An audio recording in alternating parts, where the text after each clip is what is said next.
網走監獄博物館位於北海道網走市嘅邊陲地帶，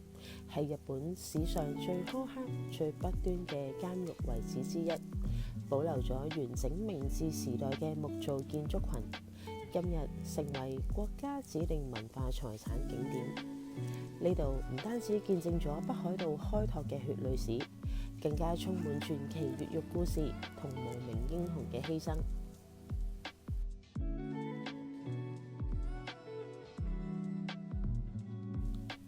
首先，重點講下網走監獄嘅詳細歷史。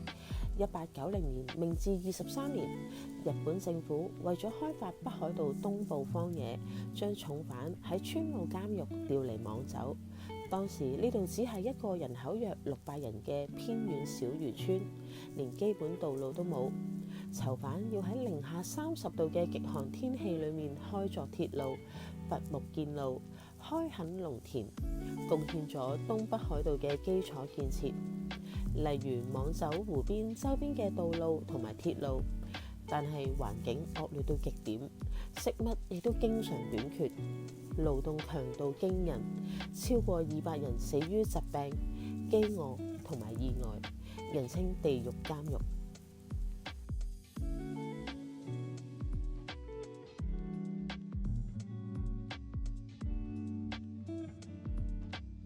1909年明治42年，一場大火燒毀大部分建築，之後重建採用西歐放射狀設計，高牆鐵絲網環繞，成為日本現存最古老嘅木製監獄建築，曾經收押日本越獄王八鳥由榮、連續殺人犯同政治犯等多位傳奇人物。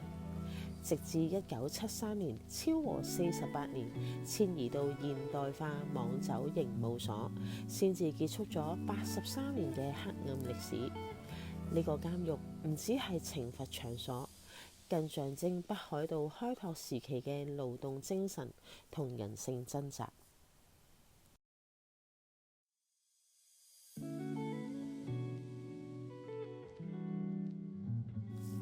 1983年，地方人士發起保存運動。1985年正式開啟，佔地廣闊，相當於3.5個東京巨蛋，保留咗原址嘅寫房群、教誨堂、刑具室等超過20棟建築。內部展示上萬件文物，包括囚犯手記、勞動工具同歷史檔案。另外，網走監獄仲係日本電影經典《黃金神威》系列嘅取景地。1960年代至70年代，呢套共18部嘅動作片由高倉健主演，以監獄為背景，講述黑幫分子喺網走服刑、越獄同復仇嘅故事。佢嘅主題曲同硬朗形象深入民心，成為日本影史代表作。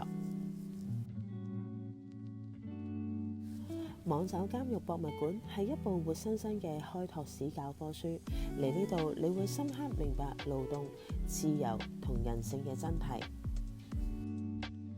自駕遊超方便，直接開車到博物館會有免費停車場，過咗著名鏡橋步行5分鐘入場。開放時間全年9點到5點，最後入場時間係4點。